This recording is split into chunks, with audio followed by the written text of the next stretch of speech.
In this video, you will learn how to get EIN for Texas LLC. Remember, applying for an EIN on the IRS website is completely free. You don't need to pay anyone else to do it for you. Before anything, make sure your Texas LLC is already approved by the Secretary of State. You can do this by visiting the Texas Secretary of State website. That's where you file or confirm your certificate of formation. If you haven't formed your LLC yet, that's the place to start. Next, visit the IRS website and go to the section called Apply for an Employer Identification Number EIN. That's where you start the online application. Click Apply Online Now.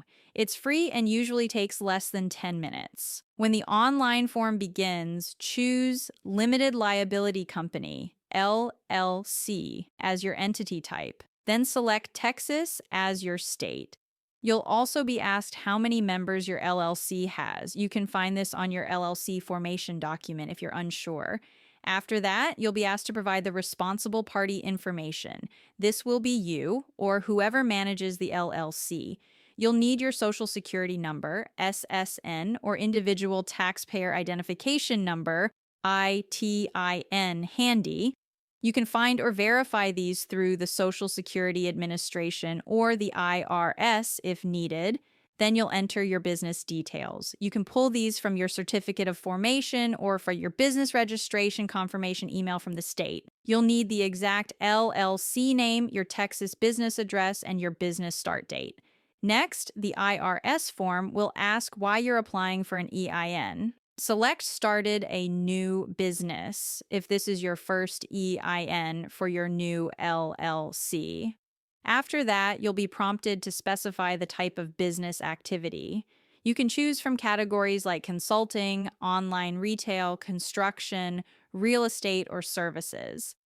If you're not sure which one fits best, you can check the IRS website's Principal Business Activity Codes list for guidance. Then you'll need to review and submit your application. The review page will show everything you entered. Check your business name, address, and responsible party information carefully. Once you hit submit, your EIN will appear instantly on the IRS website. You can download your EIN confirmation letter right then as a PDF. Keep that copy safe. The IRS will also send a confirmation email if you choose that option during setup. Finally, use your EIN letter to open a business bank account. You can visit your bank's business services page for requirements, register for Texas state taxes through the Texas Comptroller's website, and set up payment platforms like PayPal or Stripe if you'll accept online payments. So that's all. Like and subscribe if you find this information helpful.